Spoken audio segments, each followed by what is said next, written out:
This is a warning to the American soldier who claims they want to overthrow Ibrahim Traoré. See, let me tell you something that you don't know. President Nandine Dietwar has wasted no time flexing her muscle, sending shockwaves through the corridors of Western power.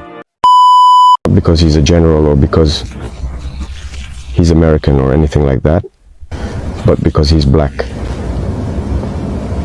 And it really hurts to see a black man being used to fight against another black man. And this didn't start just now. It has to stop. So we need great leaders like Burkina Faso president. Yeah, my people, we need leaders like this that is for their people and not against their people. So, my listeners and viewers, remember, this channel is only for educational and entertainment purposes. So, stay tuned and keep knowledge. Knowledge is power. So desperate to get rid of him, according to Western officials, Traoré is a gold-thieving warlord clinging to power in Burkina Faso, a Western African nation they claim he's running into the ground.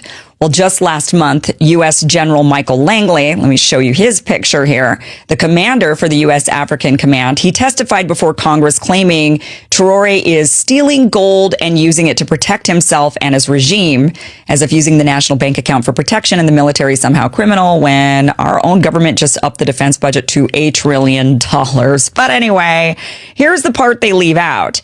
Ibrahim Traoré is not a dictator. He's a 37-year-old military captain who came to power in 2022, not through some elite Western-funded election, but by leading a popular military coup backed by everyday people in his country. Why? Well, because the previous government had completely failed to defend the country against jihadist terror groups who, by the way, largely were formed after the violent U.S.-backed overthrow of Gaddafi. Not only that, but the leaders were actually laundering money for self-enrichment on the side, which is no surprise. So the people of Burkina Faso grew tired of being poor in one of the most resource-rich regions on earth. They were tired of French and American influence, tired of so-called leaders who actually took orders from Paris and Washington. And Traoré, a young, unapologetically African and deeply nationalist man, became a symbol of resistance because of it. And what the West can't stand is this. Those imperialists consider that we belong to them and our wealth also belongs to them. They think that they are the ones who must continue to tell us what is good for our states. Africa, our continent that suffered so much because of the imperialists. This era is gone forever.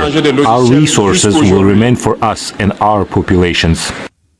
Yeah, these are the words of a man who knows exactly what's at stake. Now, since taking power, Traoré has cut military ties with France. He's expelled French troops and demanded control over his country's gold, land, and future. He's rebuilt roads, made education free, and never raised his own salary in the process. He has kept his captain's salary from the military. He's also partnered with China and Russia. And for that, the empire has tried to destroy him.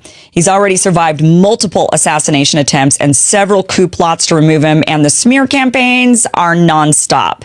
Now, Western media calls him erratic, paranoid, even dangerous, but why wouldn't you be when you're the African David standing up to the old colonial Goliath?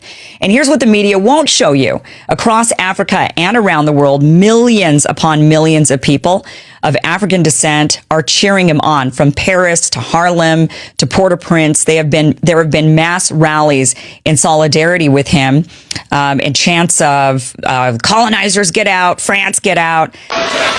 Should no longer be seen as beggars. It is us who should give to others what we have not finished consuming. It is us who should do that. So that's why I said I invite people to change their mindset. Believe in yourself, it's possible. There are many challenges. There are many things to accomplish. Just now, I spoke with the customary and religious authorities. For instance, regarding water retention. In the Cascade region, there is only one dam and a sandbank. The dam was built in 1962. You need many dams here because the region is rich.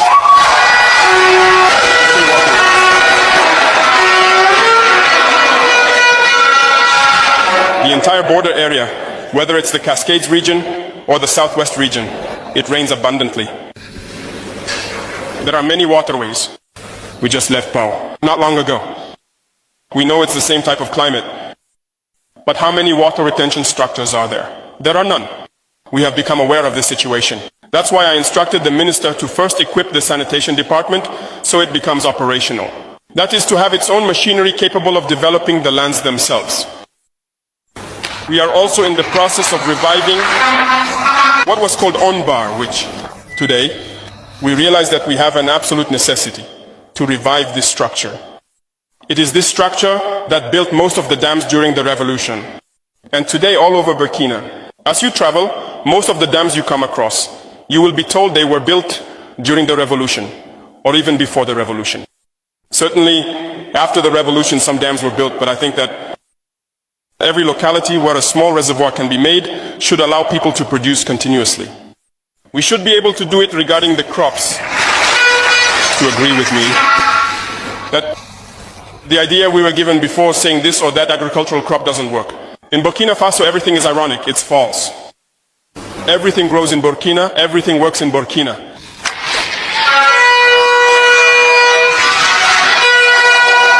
You must commit right now. We are starting the month of May. Clear the land. Prepare your fields. We will support you as much as we can. This year we must produce to the maximum. And we are counting on you.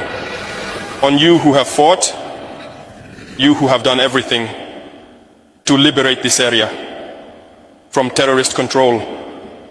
We must produce to the maximum, put everything into action. The leaders of these constructions have been instructed to consolidate them and ensure that everything goes very well. So this is to tell you that the issue of agriculture is deep. I don't know what happened with that general. There is still an issue, and I would perhaps like him to admit his mistake if he was sent, and to understand that this was not the right mission.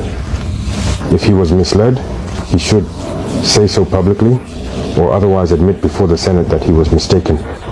Or also, if it was done with bad intentions, well, we will confront him as we should, because everything he said is a lie.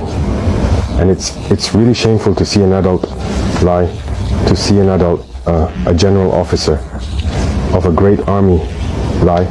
It's very serious. First, he talked about Burkina's gold being used for what? For us to protect ourselves and all that. First of all, it's Burkina's gold, it's not his gold. That's the first thing. What business is it of his? It's none of his business. It's Burkina's gold. It doesn't concern him. Second, he's lying. Because Burkina never had any gold reserves until we came.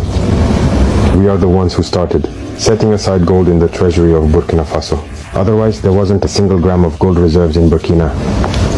That means he's lying again. And another thing, when he says that we use it to protect ourselves and all that, we're free. If the people have decided that we should govern them, we have a duty to protect ourselves. So we are free. What business is it of his? And the part that hurt me the most, not because he's a general or because he's American or anything like that, but because he's black. And it really hurts, Ruku, to see a black person being used to fight against another black person. And this didn't just start now. It needs to stop. You see, it's very dangerous. Even Libya, who destroyed Libya? Once again, they used a black person. In movies, back in the day, in America, black people always played the villain. But we told ourselves, it's just in the movies. But why do black people have to keep playing the bad guy? And I think that if he heard this interview, he should look at himself in the mirror, feel ashamed, come out and say, well, I was given a false report. I regret it. he needs to say it publicly. If it was a false report, then it was made up, because it's possible. It's possible that he was given a false report, that he should reveal it, because you saw, when I take another neighbor, again, as I say among us, a black man, the Ivorian Minister of Defense, who goes around, travels to Turkey, meets the Turkish Minister of Defense, and tells him, you must not sell weapons. You see how much that hurts? When it's a black person who behaves like that, it really hurts. Did they make a false report? Let him come out and deny. Our cooperation with Russia will be based more on education and the transfer of knowledge. It will not be a cooperation where we are there asking for help, asking for financial or economic support, and so on. That is not why we are here. We are here to cooperate more in the field of knowledge. And knowledge is much more scientific. And you, here in the scientific university, I admire you greatly, because normally you are supposed to learn and practice science, chemistry, and radio technology. This is what we need today in order to develop. I will give you a few examples during my speech to illustrate the core of my thinking. Here, we are at Mendeleev University. Everyone who has taken science courses has studied Mendeleev. And I'm going to share a little anecdote with you. During my school years, there were people who didn't like certain subjects and couldn't manage to learn certain things. So when they couldn't do it, we would nickname them after the scientist who invented that thing. For example, we had people we called Pavlov, and we also had people we called Mendeleev as well. The one we called Mendeleev, for instance, once wondered why Mendeleev created that table. It's to create problems for us. You see, he has to study a table, but he doesn't know why he has to study it. Which means that if he doesn't practice, he doesn't know the usefulness of the periodic table firsthand. That's why I say, in this regard, cooperation is very important so that we can actually practice. It's the same thing with chemical equations that we spend so much time balancing, since, I would say, high school. We're really good when, on paper, we're told to balance a chemical equation, we do it. When in thermodynamics, we're asked to calculate the standard enthalpy of formation of a substance, we do it.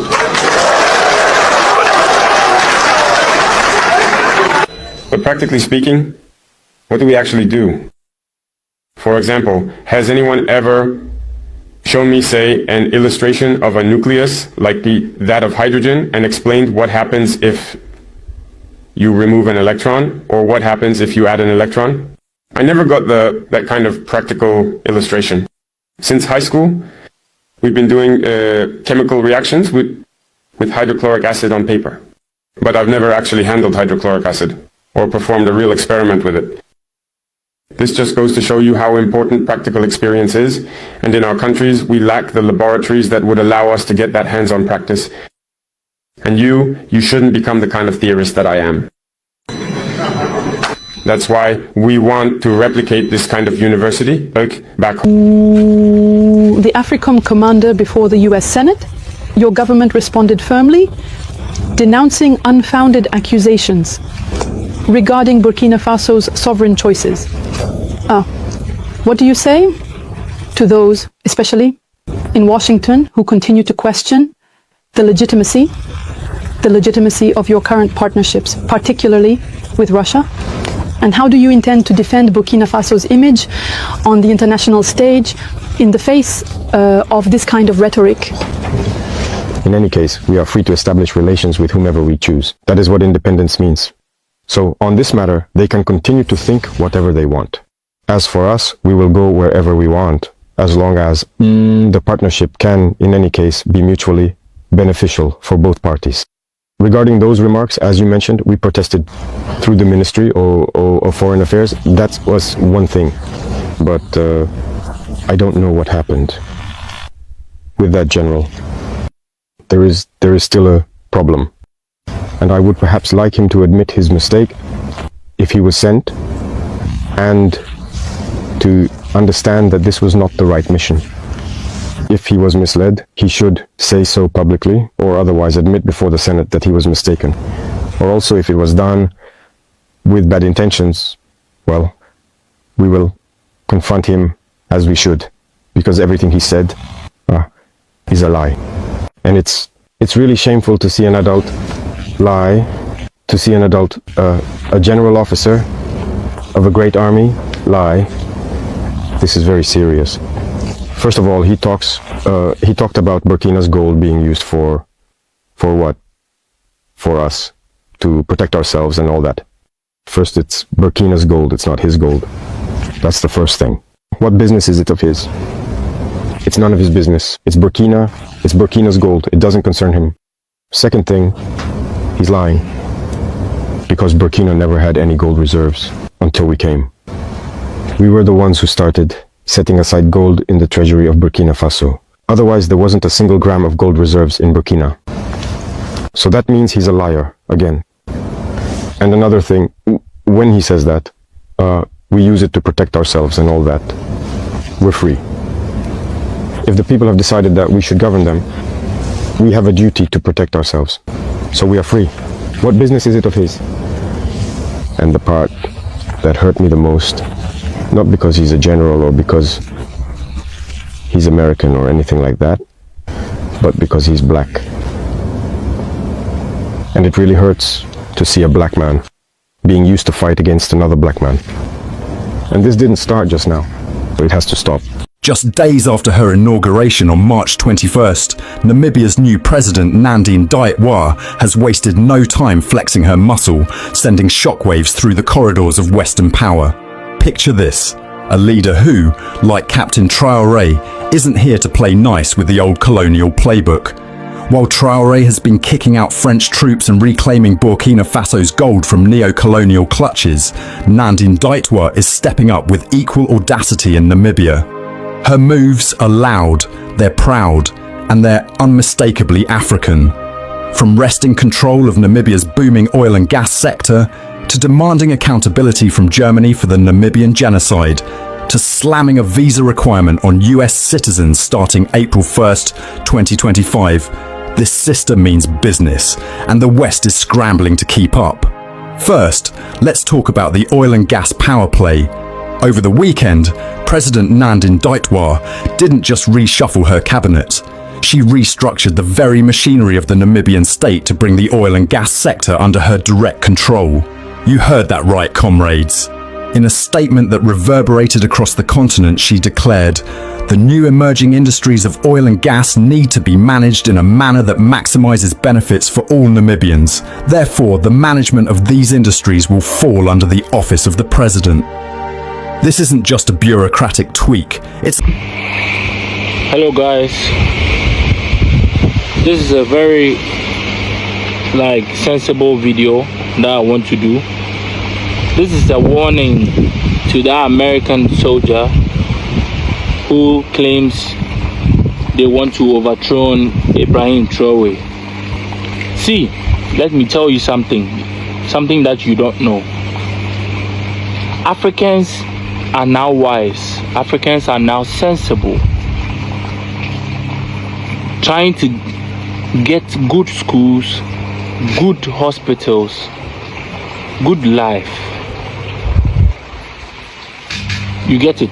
So you can't just stand up and go to somebody's country, or you can't just stand up to say whatever you want about somebody's country. You get me? This is a warning. You don't know the reason why we decided to be Russians. You don't know. We're fighting for the truth. We're fighting for the good life, for our future, for our families. So if you think that you are strong and you are brave, only you think you have sat down, you have made your inquiries, so you want to do something to Ibrahim Traoré, you are dealing with the whole Africa. And especially, you are dealing with Russian military. You are dealing with us, the Africans in the Russian military. I'm not afraid. That's why I'm doing this video. I'm trying to tell you that if you want to do something, think twice. Any country any country, I repeat myself, any country who tries again to try to blackmail any African country, you get prepared. You have to get prepared. So why do you want us to always suffer? You want Africans to always suffer. You want Africans to always suffer. Bad schools, bad road. But all of you, every time you want good life, it's not going to happen anymore. It's not going to happen anymore. Africans are wise. We stand by Burkina Faso. Ibrahim Traoré. They should come and tell us. We don't even want to go into Saddam Hussein. We want to stand with our Gaddafi here. What did Gaddafi do? Nothing. The Americans wake up one day and the same statement they are giving us today, that they want to go to Burkina and go and save Burkina. They came to Libya. And when they went to Libya, today, if you compare Libya then to now, everybody can say their own stories. Yes. We are saying this, that it's enough. Ibrahim Traoré is just being an obedient son of the land. He understands the call of the ancestors and is actually listening to the call of the ancestors within him, that they should rise up and save their land. Today, the West should be aware of themselves. This is not just a solidarity walk. This is an awakening call of Africa entirely to remember what we have been denied of for so long. The freedom that we deserve. What is it that is going on in Burkina today that is really pinching France today? That is really piercing the minds of the West today? Is it just about constructing roads? Is it just giving life to the people? You told us that we should start building our own continent. And no time ago, Donald Trump, you told us that Africa is a shithole. And if a shithole is now cleaning itself, are we calling you? I mean, we are not calling you people to come and help us clean our shithole. We are asking you to stay back and let us fix our own problems. Because we've caused it by allowing you people to always keep on doing what you do to us. Enough is enough. But like Nkrumah said, that they make us feel enemies of ourselves.